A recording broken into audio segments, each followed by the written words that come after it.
All right. So welcome again, brothers, to the Tuesday edition of the Grand Lodge webinar series.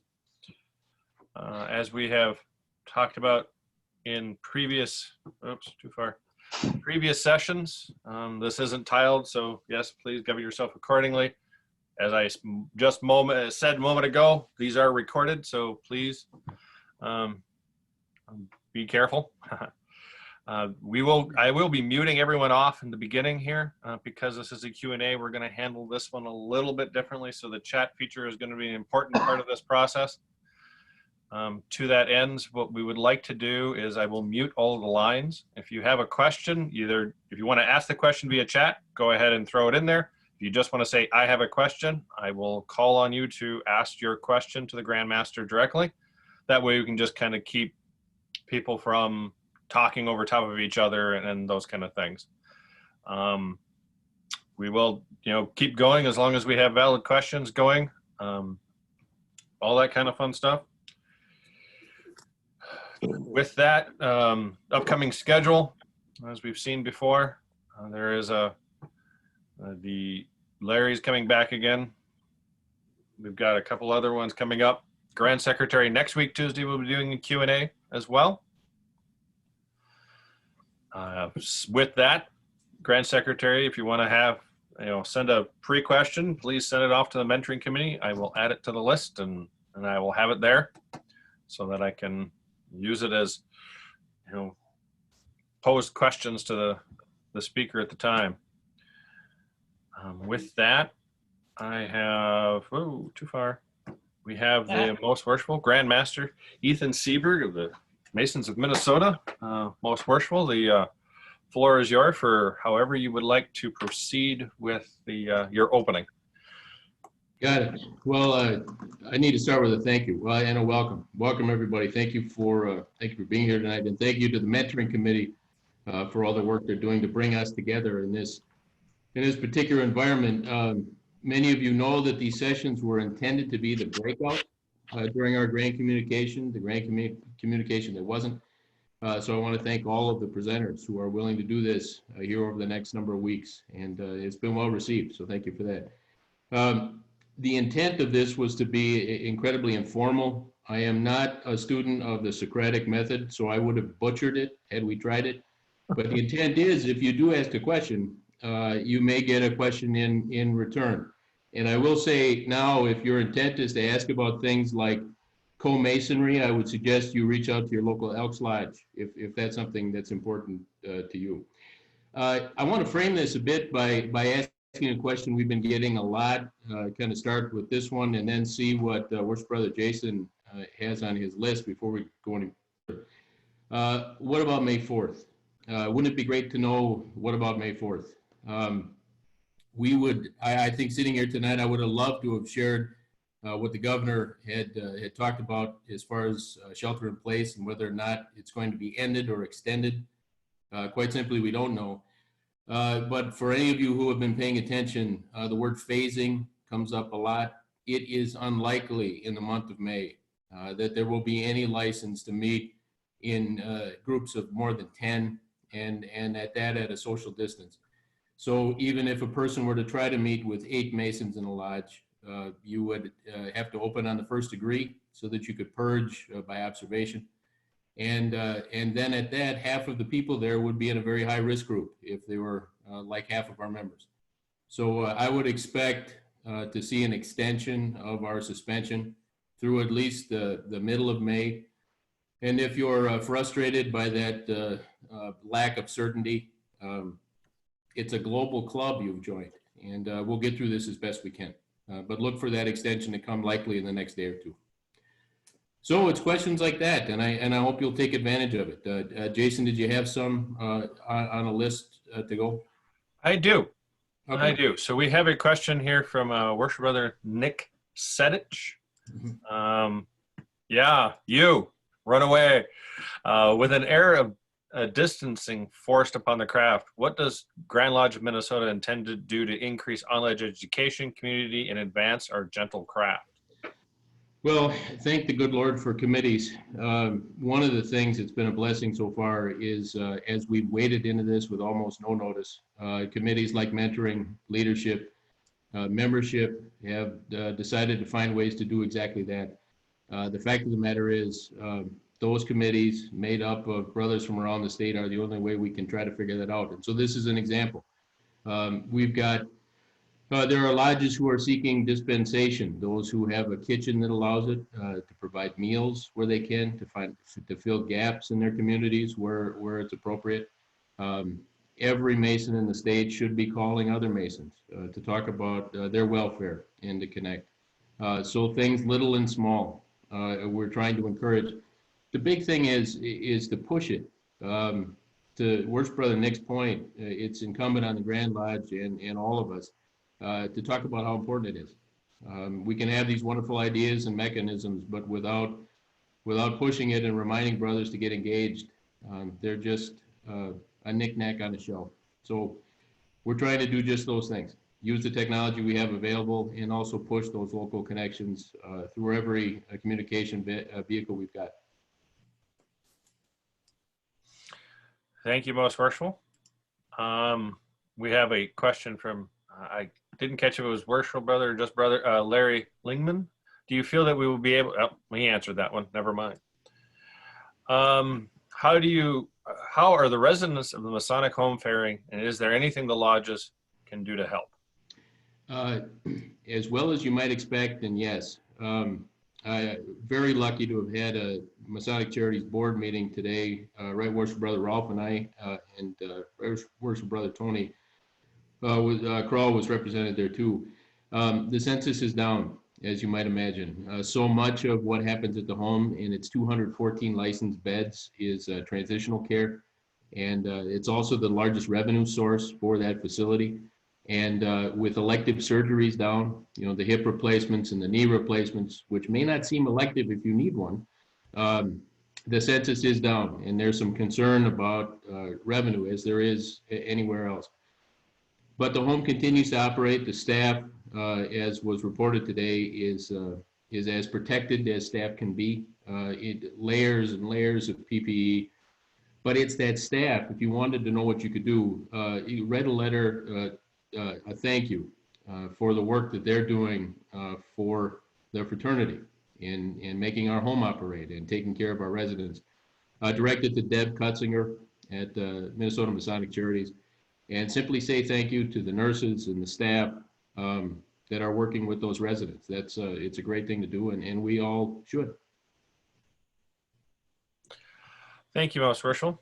Another question for you. What is your advice to younger brothers on how to connect with the older members, disregarding, you know, not necessarily just because of the COVID-19, but, you know, in general? Well, you know, one of the things that Masons do is talk about their own experience. Sometimes you can get annoyed by hearing another story about the Red Wing Masonic Lodge, but it's all I got. And as I look at my own experience, those brothers, oddly, that are 70, 80, 90 years old, were your age once and would really love to talk about what it was like to be 20 and 30 and 40. We're walking a common path, and we have the same common concerns, maybe at a different point on that path, but it's that commonality that you see everywhere that that connects Masons. So make the connection, ask the question, and don't wait for a brother to do that. If you are an introvert, I'm sorry, it can be much more difficult to step out, depending on what Myers-Briggs told you. But try to step out of that comfort zone and make the connection. It's been rare to hear of a brother who didn't value that stepping out and making that connection. So that'd be my best advice. Thank you. Worshipful Brother Nick Sedge had another one. He asked, has there been any programs you would have seen in other jurisdictions that you would like to emulate? You know, there are, but the sad part is you get so mired in detail. The things that pop front of mind are things like Missouri. I was really pleased to see some of the interesting things that they do at their grand communication, but that's about logistics and how to get men in and out of a large space. Those kinds of dull things that are incredibly helpful in large meetings, but aren't at all what Nick is looking for. I knew those questions. We should have shared those first, because having had the ability to travel over this last year, it has been wonderful to see what those other places are doing. But top of mind, if something pops into my head, I'll say it. But I can think of some things we shouldn't be doing, but let's not talk about that now. Okay. The next question is from Brother Jim Herring. Does any U.S. Masonic jurisdictions allow tiled video meetings? Boy, am I glad this one came up. I was going to ask it myself if it didn't. No, but yes. How's that for an answer? Great one. The Grand Lodge of Ohio is unique in having found a way that is satisfactory in their jurisdiction to have some tiled meetings online. Some of you may have seen those links. Our code is handy in not having to worry about that as an option because it doesn't allow it. But Ohio has, and I would say that I'm glad we have found a way to do the business of Masonry, and by business I mean more about light bills than ritual. To find a way to do that through this suspension. But the fact of the matter is, the thing that makes us Masons is that ritual, and it really needs to be done in person. And there was even a request this week. A brother a lodge who's considering a dual membership petition. And obviously the brother has joined a fraternity in the state, so couldn't we move on that? The sanctity of that ballot box is, for lack of a better term, sacrosanct. And again, what makes us different is one man, one vote, and you need to do that in a tiled space. And so we're going to be able to do all kinds of things, but the kinds of things that need to happen in a tiled space will not happen until we're able to get in one. And that's a frustration. I think about Forest Lake. They, like many lodges, have, in their case, 5 candidates in waiting. Would love to start the process, but are frustrated by not being able to. Well, it's incumbent upon that lodge and all of us to then engage, keep those brothers engaged and interested in the fraternity, and do our best to bridge this time. Not the answer anybody's looking for, but that's the answer that we have as Freemasons. Thank you, most worshipful. Terrence Schaefer, Worship Brother Terrence, you have a question? Maybe, if we can hear you. You unmuted. There we go. All right. So the thing we were talking about the other day between a bunch of brothers, and I was talking to some past masters in one of my 2 lodges, and we talked about the fact that when this situation is probably not going to change anytime soon. It's not going to change anytime soon, and it may permanently change how we do things. Are there ways that you're looking at, or the Grand Lodge would be willing to look at, to continue to function, but stay within certain parameters? Like the smaller lodges, like one of my 2 lodges is very small. We normally have 15 guys at a meeting anyway. If you had 10 guys show up for a meeting to conduct business or to do something in a smaller lodge like that, you wouldn't be within 8 feet of each other, even in the room. Is there looking towards doing things in the future, having mass, doing whatever, to try and conduct some business as a fraternity? Yeah, 2 things come to mind. One, of course, is we're going to need to live peaceably as citizens in the country where we've chosen to live. And so we'll want, as a fraternity, to make certain that we comply with the orders that come out of St. Paul. So if, let's say, we go to 10 and you can meet at a distance, it's one of the things, once the suspension is lifted, that you could probably consider. But the fact of the matter is, do you want, how do you say who can go and can't? How do you, I'm actually more excited about the notion of doing things like this. Even now, if without the restrictions, residents of nursing homes come up, guys who are living out of state come up. How can we engage with them and use this kind of tool to do that? And there would be no problem right now if, again, without the suspension, for a lodge to open at 7 o'clock at night, pay the light bill, and at 7:15 close the lodge, and then open one of these things up. Connect with all of those brothers. Do the social planning and the lodge education programs, and if you're at St. Paul 3, the music. Do all that fun stuff in a place like this that engages people at a distance, while still maintaining, the parameters that restrict us as Freemasons. As you look in the future, I can't help but wonder if guys having this conversation a century from now will be meeting remotely all the time, because it'll be the way of things. But currently, we've got some tools that we quite honestly haven't been using, despite some guys suggesting that we could. And we should start thinking about how we can. And again, let tiled meetings be tiled, but use these formats. I mean, heavens, right now, Don is out on the ocean, for heaven's sakes, and it's kind of fun to see him out there. So use these tools, and I can't see why we wouldn't. Thank you, most worshipful. Worshipful Brother Don Dolly, you raised your hand, so I'm assuming you have a question.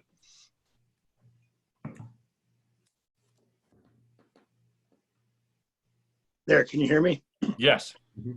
One of the things that came up we had a monthly DR conference call on Sunday, and we had a lot of discussions about what's going on in the lodges, and clearly the lodges in Metro West, which I think are pretty representative of the state, in that they run the full gamut of small to large and rural to urban.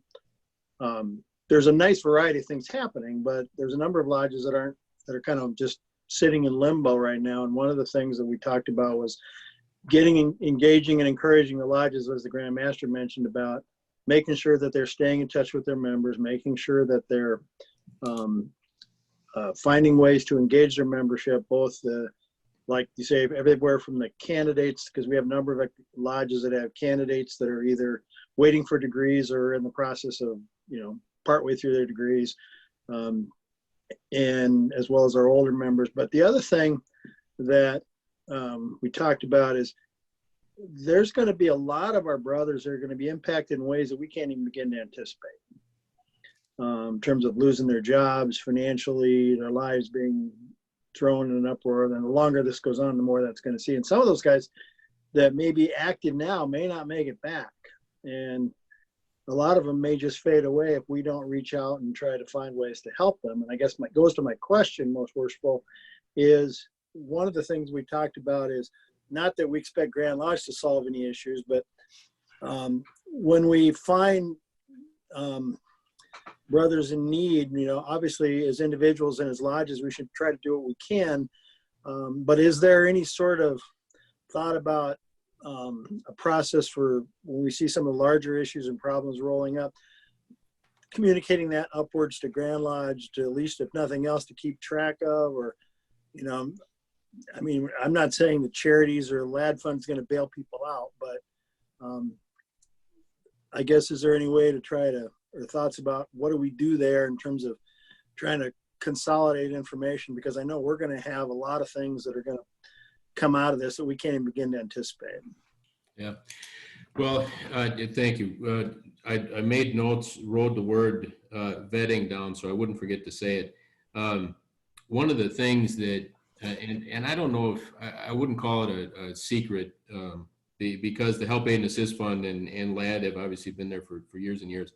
But one of the things I think we as Masons forget to do is when we know that there's a brother in trouble, to make a request to Help Aid and Assist and or LAD. And there's a policy in place. And the thing that I love about it is it is based on a lodge's knowing what the brother needs and then vetting that need. It is the lodge's responsibility under the current policy to identify the brother that needs something, and then the lodge's responsibility to determine whether or not he's worthy of our support.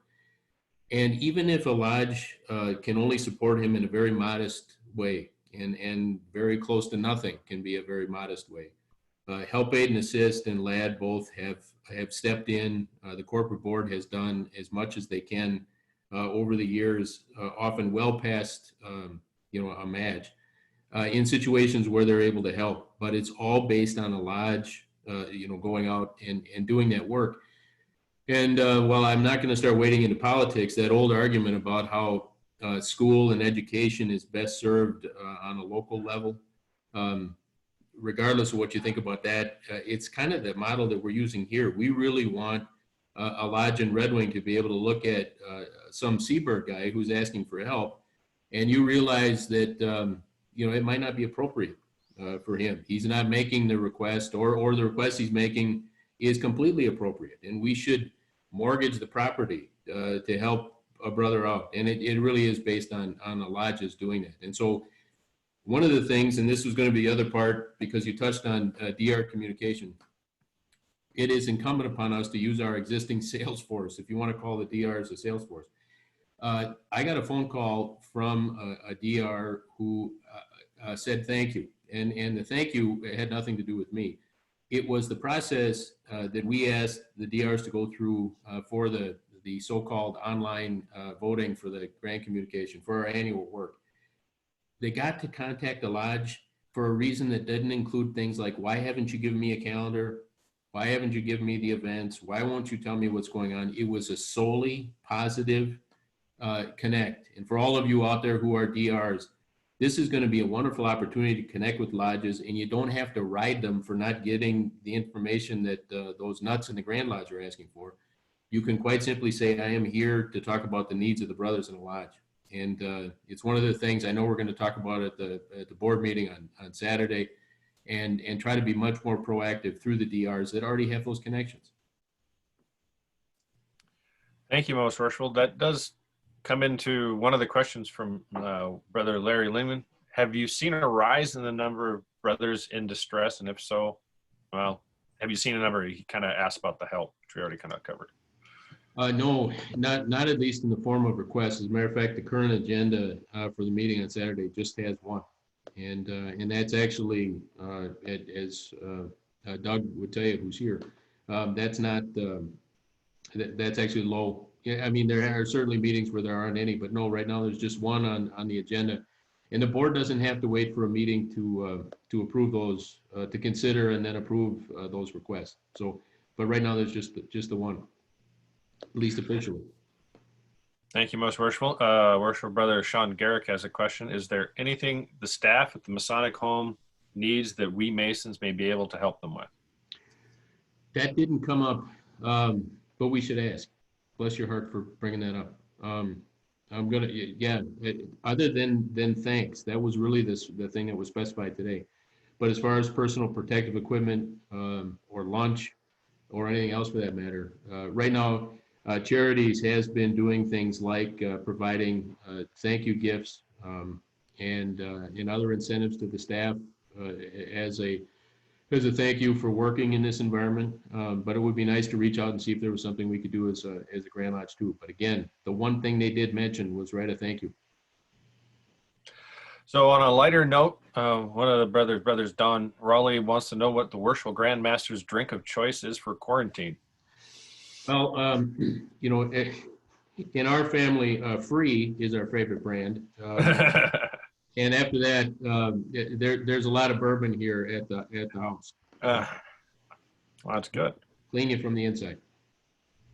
All right, you guys. There's anybody else got more questions? I'm out of questions on the list at this point.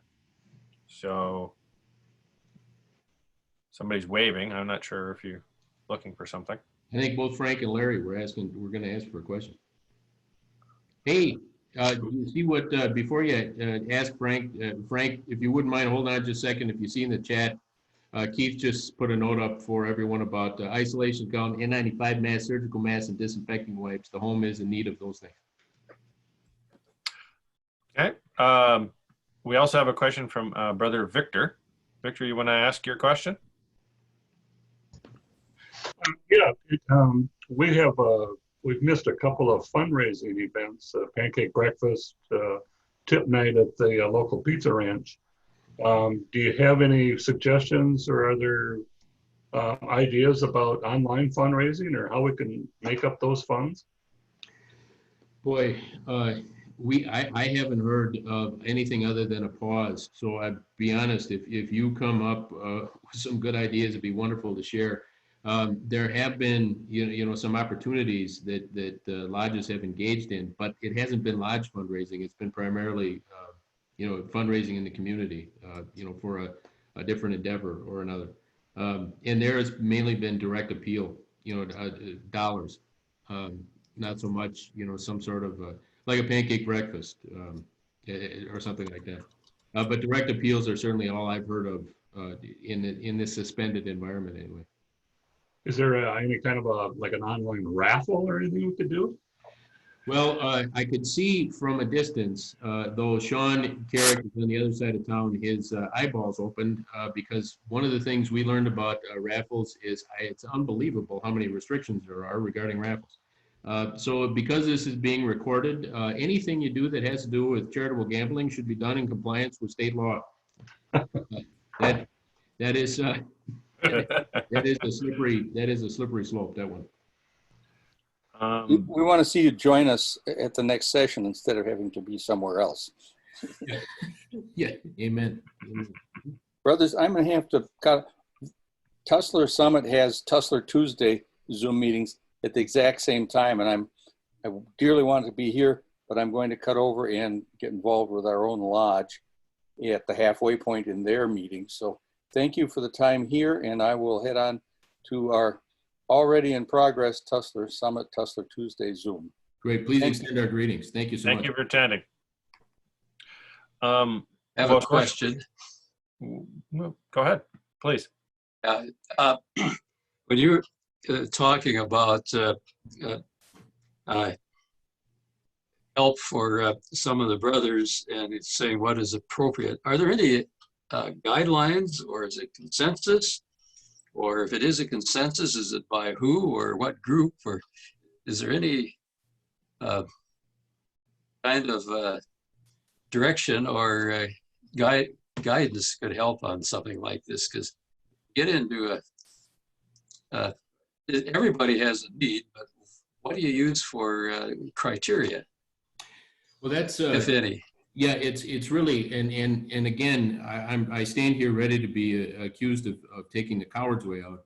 But that current policy that asks the lodge to make that determination, the genius of it is that the lodge gets to answer that question. If I'll use, I hate to keep using Sean as an example, but you're sitting right next to me, and so I don't have any choice. If Sean, for example, one of the boys is supposed to be graduating this year, and if Sean were laid off and his wife wasn't able to work, and the boys could really use some help as they looked at moving toward college in the fall, if I knew that, I would absolutely, it would be incumbent upon me to bring that to the lodge and say Sean could use some help. And then the lodge would say, well, we've only got, $100 in that budget. Let's see if we can't get a help aid and assist request together because the boy isn't going to be able to register or whatever the case might be. But the filter is the lodge. And so if it's connecting with brothers, finding out what their needs are, and then collectively as a lodge deciding we need to move to action. I wish there were an easier answer than that, but again, at the same time, it's a fun one. You got to call a brother. That's the best I got. Okay. Thank you, Most Worshipful. I've got some questions here from Don Rowley, but I'm not sure what he's asking. So if you're still on the call, if you want to go ahead and ask the Grand Master yourself, please. Sure thing. So what have been more of, I guess this is just a Grand Lodge in general, but for some of the brotherhoods, some of the social events that lodges have had, what are some of the more well-attended events that are kind of just generationally appropriate for everyone to attend? For example, Minneapolis 19 has had great success in having the cigar nights where we rent out like a humidor at a cigar shop and we have the owner of the cigar shop talk about the cigars and offer a special deal. That event itself has generated like at least 20 people or so to show up. What are some other lodges doing to just create social interaction with each other outside of a tiled meeting? And you're not talking specifically the during the suspension period, but rather in general. Yeah, in general, I think that a lot of lodges across the state are going to see the most well-attended events that they've seen once the restrictions have been lifted. And I think it'd be really great for a lot of other lodges across the state to start planning about how best can we have good events once we are able to socialize again. Well, I got to tell you, one of the first things that pops into my head, well, two things. First of all, because we're being recorded, I'm going to mention temperance and how alcoholic beverages can have pitfalls of their own. But when I look at social gatherings around the state, that can certainly be one part of a draw. But more importantly, I think as I had the chance to travel over the last number of years, it's food. It's the old notion about if you feed them, they will come. I think about steak fries in the Northeast. I think about turkey fries, and as you get up in the Metro West, I think about outdoor lodge meetings followed by barbecue in the Southwest. And of course, with all due respect, worship Brother Terrence, the greatest table lodge on earth in Red Wing in May. It is that opportunity to gather and act as brothers. And the fun part is, and it's one of the things I think that we as Masons struggle with, we want to have a gathering and we want there to be, 150 people there, and we want to be able to talk about this.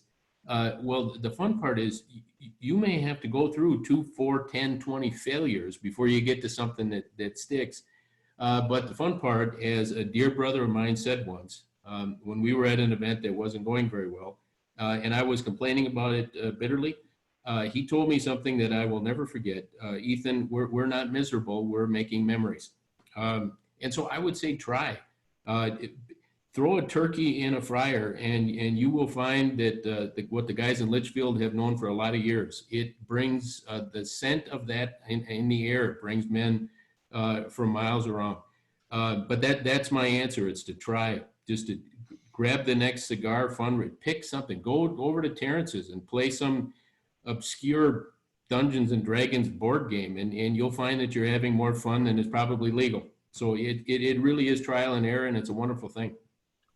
So, Most Worshipful, I have to say you certainly pegged Terrence perfectly on the obscure board game thing.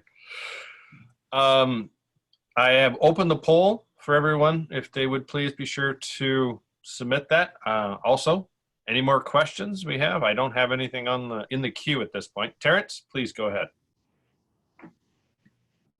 Most worshipful. So here's a question for you regarding what we're doing. I'm so lucky to have access to Jason as a friend and a brother, but a lot of lodges maybe don't know how to do this. Is there something that we can set up or have set up so that they can get a hold of either Jason or somebody else to show them how to do this for their lodge? Because I'm a computer idiot. If I couldn't have called Jason and say, okay, what the F do I have to do to get this set up for tomorrow? I wouldn't be here, on video. So not even older brothers, younger brothers have no clue how to do this. Is there some way that we can send out a note to them saying, hey, if you want to do this, here's somebody you can contact to set up your lodges, blah, blah, blah. Sure. Call Chuck Brust. Yeah, I was going to say call. Thanks, Jason. You're welcome. I wanted to be very sensitive. One of the things, and I was going to say, the message that we could communicate is to find those brothers. It's one of the things we talked about is engagement. Find those brothers in your lodge who are quietly sitting on the sidelines who happen to have Zoom skills. Start asking locally. Because I was going to say Jason Lang, which is not fair to him, because we have been, in essence, selling him out to jurisdictions around the country, setting up electronic balloting and any kind of other measures. And so this gives me an opportunity to say thank you to Jason again for that. But it's to get that information to DRs about people like Chuck and Jason, and let those guys know in those conversations with lodges, if you want to do this, it's simple, it's straightforward, it's secure if you use the password option. And these are the guys that you could contact that could take you through a couple of steps to get you there. It's a wonderful, wonderful idea. And thank the good Lord Scott Rich is on the call. We won't forget to mention that to the ADs and DRs. Thank you, most worshipful. And I am here to help. So, you know, as I told you earlier, I sell myself to the lowest bidder, apparently. So, more questions? There is one. Larry, please go ahead. You're on mute if you're trying to talk. There we go. Yeah, just a quick suggestion in regards to how you get everyone involved technologically, because believe me, I am about as far, well, you know, I'm not real well versed in this stuff because you've helped me. But in our lodge, I realized that we were going to be needing more technology than I understood. And I just simply said, maybe we should form a technology committee. And it turned out we had at least 3 guys who work from home that deal with technology all the time. And so now when I have a question, I don't have to call Chuck Bruss or somebody. I just call one of the local guys that are in my lodge. And, you know, if they don't know the answer right away, I get an answer pretty darn quick because they don't want to seem ignorant, you know.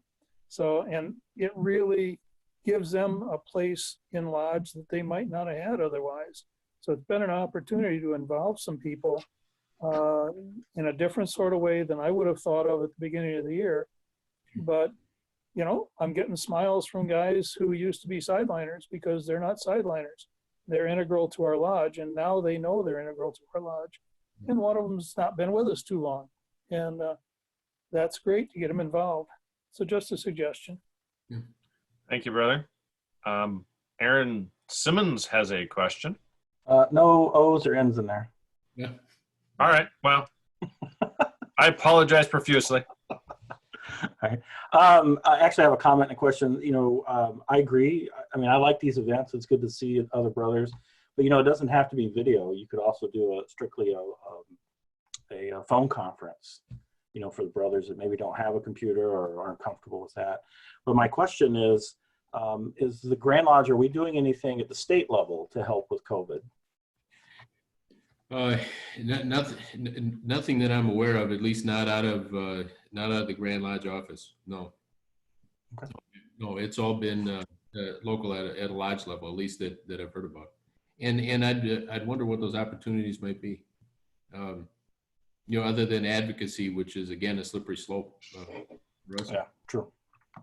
You know, I was completely prepared actually to get you know, hard questions about budget. I was actually glad to see Worship Brother Rolf on the line in case they started hitting us about budget or per capita or where their dues money goes.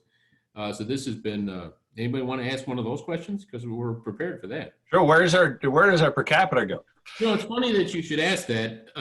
There are really, broadly speaking, and this is something that we should really be talking about with some frequency for 2 reasons. One, so that members know, and 2, that, you know, occasionally when the Grand Lodge comes back and says, you know, we could really use some additional per capita, guys don't say, oh, sure, here we go. And so it's nice to have an opportunity to talk about it. Broadly speaking, we have 4 buckets in that budget. One of them is the Grand Lodge office. A second one is the Grand Communication. A third is the reimbursement, the mileage, and per diem kinds of reimbursements for DRs and ADs and Grand Lodge officers. And the fourth one is kind of a pail that's filled with things like the Minnesota Mason. And over the years, having watched this now for some time, as we've discussed budgets and cuts and appropriate ones, questions come up, why do we need another increase? Well, we're at a point now where if you know, in the future, there will doubtless have to be something. There isn't really much left to go that you wouldn't have to have a hard conversation about. Take mileage for DRs as an example. We tell Masons in the state that we want you to be a DR and that your personal finances shouldn't be a barrier. One way to do that is to pay that through the per capita and cover those costs. We could eliminate that, but it would be awfully hard. And even now those guys are reimbursed at just 35 cents a mile, not the IRS rate. It may eliminate some guys from being able to help. We could put the Minnesota Mason online, make it electronic. And there are some things in our membership, the electronic membership effort that we're doing that might make that easier as we collect more and more email addresses. But guys really like to see their names in the paper. And it's about 30 grand a year, and that could go, but there's been some real resistance to that. We talk about what sister jurisdictions do. The grant communication is one of those costs. Almost all of them that I had the chance to attend charge. We have been, as a grant jurisdiction, intentional in saying that you can come to the grant communication if you are judicious in the travel and you bunk with another guy. You don't have to take out a small loan to pay it. Now, sometimes the meal costs don't help much, but there's no cost to attend. We could change that, but there's not been an appetite for that. And then I have to say, our Grand Lodge office with Right Worship Brother Doug and now Keith, with just 2 FTEs is as low as you will see in the nation. Wisconsin is about our size. They've got a building to manage, but they're at 5, 6 or more. Iowa's got a library, but they have a fairly large staff. South Dakota starts to grow. North Dakota even has quite a few staff members in there compared, but at least they're on par with us. And we have, more members by a factor of 5. So it's an incredibly efficient operation that I would hate to see, lose anything, any of those resources in Pete and Keith. But, in the future, that would be another way, just not a very palatable one. So you've gotten the budget to the point where there isn't a lot of fluff, and to make more decisions about cutting would mean bone. The fat and the meat are long gone. There's a budget question. Thank you. Wow. Thank you for the answer, Most Worshipful. Yeah, look, they're almost all sleeping. Yeah, they're almost all sleeping. Yes, I can see this. Is there any other questions, brothers, for the Grand Master? I don't have any more on my list. The poll was open. I still have a few people. Terrence is waving at me again. He apparently has forgotten how to use the chat session. You got to click a button to do that. I'm not technologically, able. I just want to know when I'm going to be able to see the Most Worshipful in person. I miss him. I got to say, this is a group of obviously friends and brothers now that you can share these things with. I was only half joking when I told Karen the other day that I'm hoping we don't have to ask Jason for help when we consider electing Rolf.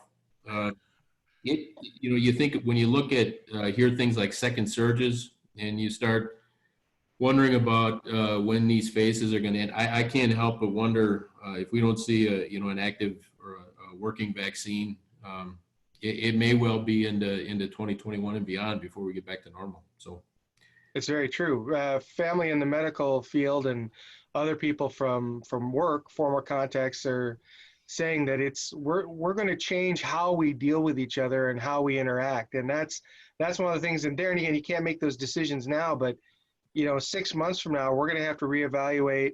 3 months from now, if we're going to function as a fraternity, how are we going to change to function within new parameters? Yeah, it's very easy now to say things about tiled meetings with the thought that 3-4 months from now we'd have the opportunity to have one. We don't know that for sure, and so we'll have to see how that plays out.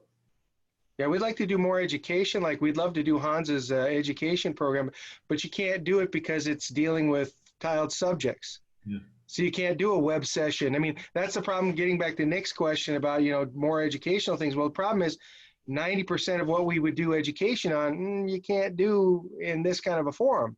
Mm-hmm. So catch 22. So speaking of Hans, he does have a question. Yeah. He Great. says he wants to know how the membership is holding up in Minnesota, and are we planning to do surveys to understand why members are leaving? Boy, we have had over the years, and many of you who have been involved in that, we have had, we've reached out to members who have either dropped on their own, been dropped for non-payment, and a chorus, and any one of you can correct me if you think I'm wrong, but the chorus of answers is similar to they lost connection, and so. You know, it sounds like some sort of platitude. Make sure you call your brother because maybe there's nothing else we can do at this time, except it's the most important thing we can do. Time after time after time after time. Who would leave an organization where you felt like you were an integral part of what was going on? Who would ever walk away if you were interested in becoming a Mason in the first place from an organization that didn't allow you to not be engaged? And so, well, it sounds like, again, some platitude, pick up the phone. All I can say is pick up the phone. Thank you. Wish I had a better answer than that, but that's really it. So he apparently, Brother Hans is having mic issues. So he says, so you do believe it's an engagement issue for the brothers that are leaving? Is that the big issue? You know, you're going to find if anybody out there is a statistician, you're going to start talking about statistically significant 38 standard deviations or outliers. There are going to be guys who leave for reasons we're not able to quantify. But the fact of the matter is, over and over again, we hear it's a lack of connection. That's really it, and that's why if. The mentoring committee, it's wonderful that they're here running this thing. In all of their resources, it's all about building connections and relationships. And those connections, once built and maintained, rarely sever. Thank you, Most Worshipful.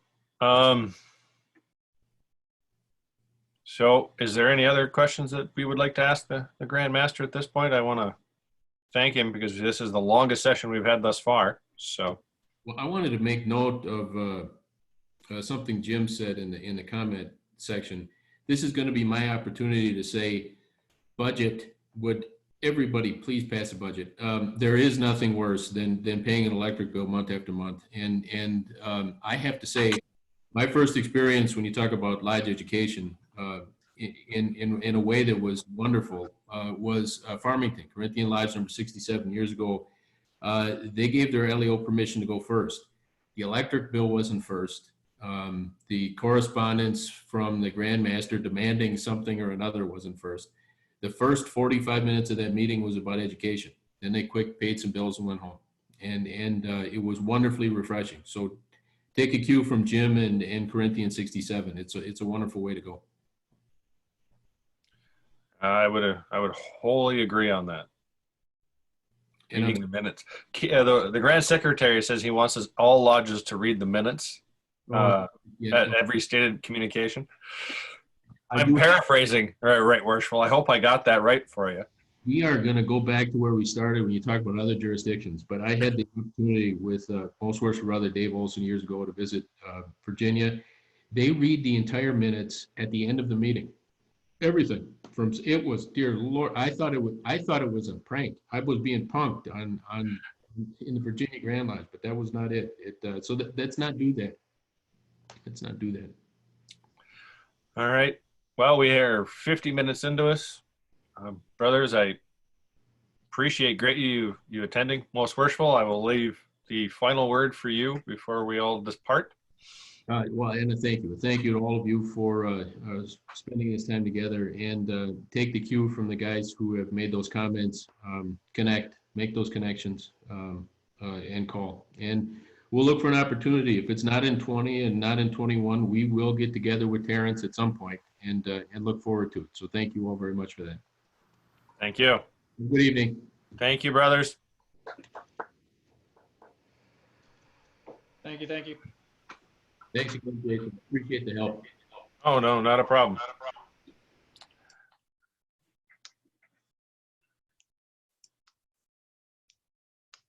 Thanks, Sean, for helping out. He left. Oh, no, he's still Thanks, there. There he is. Thanks, Jace, for what you do. Not a problem. I'm here to help. There's Phil. Yay. You need any other help, just let me know. I appreciate it. Oh, everybody's gone. Yeah, Yay. everyone's leaving. Bye. Good. I'm going to See stop ya. the recording now, I guess.